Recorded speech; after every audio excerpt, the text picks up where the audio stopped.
റസൂൽ സല്ലല്ലാഹു അലൈഹി വസല്ലം തങ്ങളുടെ മുമ്പ് ഒരു മയ്യത്ത് കൊണ്ടുവച്ചു.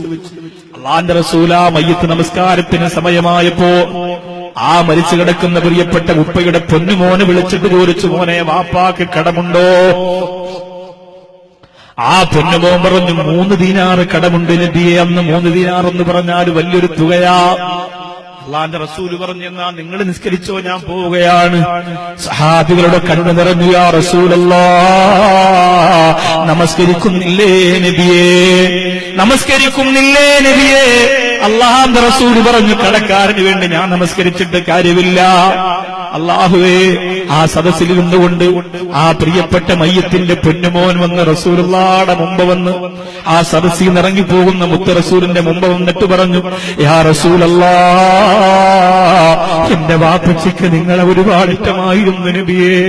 സ്വലാത്ത് ചെല്ലാതെ ഉറങ്ങിയിരുന്നില്ല, സ്വലാത്ത് ചെല്ലാതെ ഭക്ഷണം കഴിച്ചിരുന്നില്ല.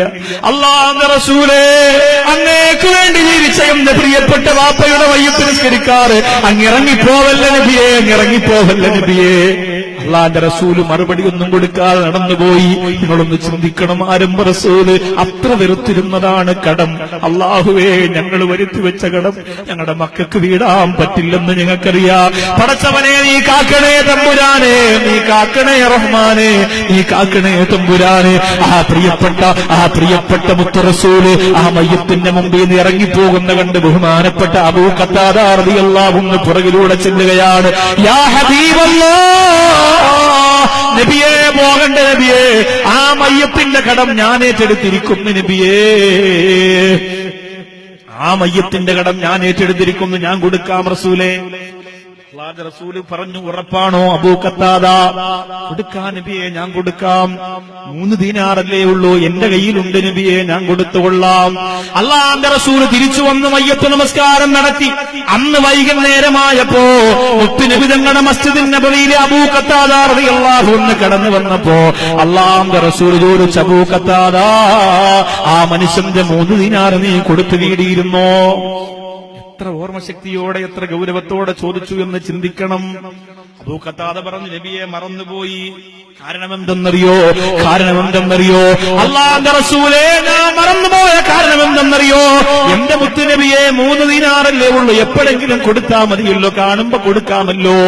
അല്ലാഹുവിന്റെ റസൂൽ പറഞ്ഞു, പോരാ, ഇനി ആ കടം വീടാതെ എന്റെ മുഖത്ത് നീ നോക്കാൻ പാടില്ല. എത്ര ഗൗരവമാണ്! കല്യാണത്തിന് പൈസ മറിച്ച് വെറുതെ ലാവിശായിട്ട് അടിച്ചു പൊളിക്കുന്ന വടകരയിലെ, ഓർക്കാട്ടേരിയിലെ, ജാതിയേരിയിലെ, നാദാപുരത്തെ പുറമേരിയിലെ ചെറുപ്പക്കാരാ, എന്റെ പെങ്ങളെ, ഇല്ലാത്ത ആഗ്രഹവും ആവശ്യവും പറഞ്ഞ് വിദേശ രാജ്യത്തുള്ള ഭർത്താവിനെ കൊണ്ട് കടം വാങ്ങിപ്പിക്കുന്ന എന്റെ പ്രിയപ്പെട്ട പെങ്ങേ, അബൂ ഖത്താദ ഓടുകയാണ്. 3 ദീനാർ കൊണ്ട് ആർക്കാണോ ആ മയ്യത്തിന്റെ അവകാശി കൊടുക്കാനുള്ളത് അവർക്ക് കൊടുപ്പിട്ട റസൂലുള്ളാഹിയുടെ മുമ്പ് വന്നിട്ട് പറഞ്ഞു, യാ റസൂലല്ലാഹ്, അത് ഞാൻ കൊടുത്തു വീടിയിരിക്കുന്ന നബിയെ, അത് ഞാൻ കൊടുത്തു വീടിയിരിക്കുന്ന റസൂലേ എന്ന് പറഞ്ഞപ്പോ അല്ലാഹുവിന്റെ റസൂല് ആലിംഗനം നടത്തിയിട്ട് പറയുകയാണ്, അല്ലാന ബരിഅ മിനന്നാർ. ഇപ്പോഴാണ് ആ മനുഷ്യൻ ചെയ്ത അമൽ മുഴുവനും അല്ലാഹു സ്വീകരിച്ചത്. ഇപ്പോഴാണ് നരകത്തിന്റെ കനൽക്കട്ടകളെ ആ കബറിന്റെ 4 ഭാഗത്തിൽ നിന്ന് അല്ലാഹു മാറ്റിയത് എന്ന് പറഞ്ഞ് മുത്ത് റസൂല് പറഞ്ഞു. പോരെങ്കിലും